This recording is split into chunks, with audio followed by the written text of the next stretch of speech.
Now, let's shift over to Genesis, one of their main readings for today. So, if the Pentateuch, or the Torah, forms the foundation of the Old Testament, Genesis is the foundation of the Pentateuch. And so Genesis is a very large book, 50 chapters long, and is just chock full of incredible stories, incredible narratives about the ancient world. Of course, all of the books of the Pentateuch are, but especially Genesis because of its cosmic implications, if you will. Now, Genesis is the most widely read, interpreted, and controversial book. And in fact, the first 3 books in Genesis are probably some of the most controversial, most disputed, most interpreted, most written on books in history, for that matter. So few books of the Bible enthrall us with such cosmic and human and social significance as the book of Genesis. But the first 11 chapters present truly epic events such as creation, the fall, which really includes all of creation, the flood, and the Babel dispersion of all the nations. And then right at the very end of chapter 11, Abraham is mentioned, but then his full story begins in chapter 12. And so the Abrahamic story becomes foundational for 3 major world religions: Judaism, Christianity, and Islam. So Western culture is heavily influenced by the Old Testament, and especially Genesis. The cultural references to Genesis and its stories cannot really be overestimated for understanding Western civilization. So I head off into this summarizing and commenting on these narratives with some hesitation, great hesitation actually, because I know that they merit full readings and a much fuller study than what we're capable of here. Some books simply must be read and read carefully and studied to be appreciated for their full significance, and Genesis is one of those books.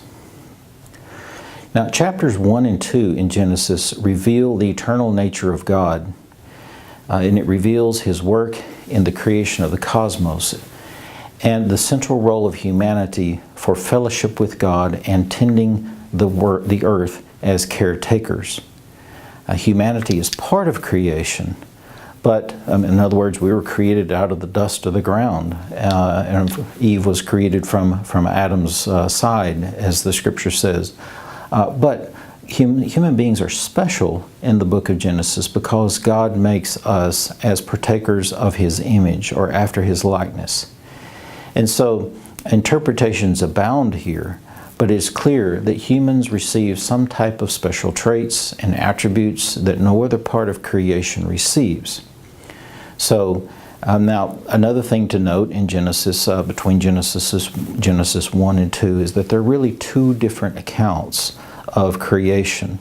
You have the 6 days in Genesis 1, and then in Genesis 2 there's another account, and the ordering of the creation is slightly different. And that causes some people consternation, as if there's an error or something of that nature. And again, a lot of interpretations have been done on this. Many don't see this as a problem at all because it wasn't exactly the ordering that was the primary reason for giving the second account of creation. So just know that as you're reading, there's one account of the 6 days, then God rests on the 7th day, and then there's another account beginning in Genesis 2:4. Okay, so given the context of Genesis and the creation of humanity and being made in the image of God, it seems as if the traits that human beings receive allow us to lead and tend the rest of creation. In other words, God gave us the skills, the abilities, the rationality, the consciousness, and so forth. I mean, all kinds of philosophers wax eloquent on what this imago Dei, the image of God, may contain. But it seems to at least contain these things: the ability to speak. Adam has the ability to name the animals and become their caretaker. And note as well that both men and women equally receive this image. And there's no real distinction between them receiving a separate image or that one has more or less of the image. It just says male and female, He created them in His image. The next major thing that occurs is the disobedience and the fall of humanity. This is seen or presented by the text as a kind of a rebellion against God. And this comes because Satan, and this is interesting that we see Satan's role both in Genesis and also in Job, but Satan comes to deceive Eve and to kind of like trick her with some mind tricks into thinking that the forbidden fruit of the tree of the knowledge of good and evil is good for her to eat. And so she does eat this fruit when she's tempted. And this effectively will put humanity at enmity with God as Satan desired. Now, when she eats the fruit, we don't know if it was an apple or not, but it really is, it doesn't matter. Some traditions say it was a pomegranate, some say it was a pear, but it is simply a forbidden fruit on this tree that God said had told Adam not to eat. And it was Adam's job essentially to tell Eve to not eat it. But she does know to not eat it because she recounts to Satan that she's not supposed to eat it or even to touch it lest she die. Even though nowhere in Scripture does it say that you can't touch it, just that you can't eat it. So anyway, the devil tells her, Satan tells her, that if she eats it, her eyes will be open and she will become like God, okay? Knowing good and evil. And in fact, that does happen. But it had been forbidden. But she's enticed with this, and she sees that the fruit is beautiful, it's good to eat, so she takes and eats, and says, the Scripture says, then she gives it to Adam who was with her, which seems to indicate that he was, if not standing right next to her, at least within the vicinity, and knew what was going on. And so, like I said, this effectively is going to put humanity at enmity with God. As soon as they eat the fruit, something occurs. Now God said that when you eat it, you will die. It wasn't a physical death because they didn't physically die. Therefore, there must have been another type of death. Scripture uses the word death in various ways, at least 3 ways. And one is a separation from Him or a rupture in the relationship with the source of all life, that is God. So there is a spiritual corruption that occurs. Then God comes and questions them and finds out what happened, and He then punishes each, the serpent, Eve, and Adam, with specific curses for each one. In other words, there are consequences that follow from this disobedience. And indeed, the whole of creation becomes burdened because of this. And there's also a tree of life in the garden.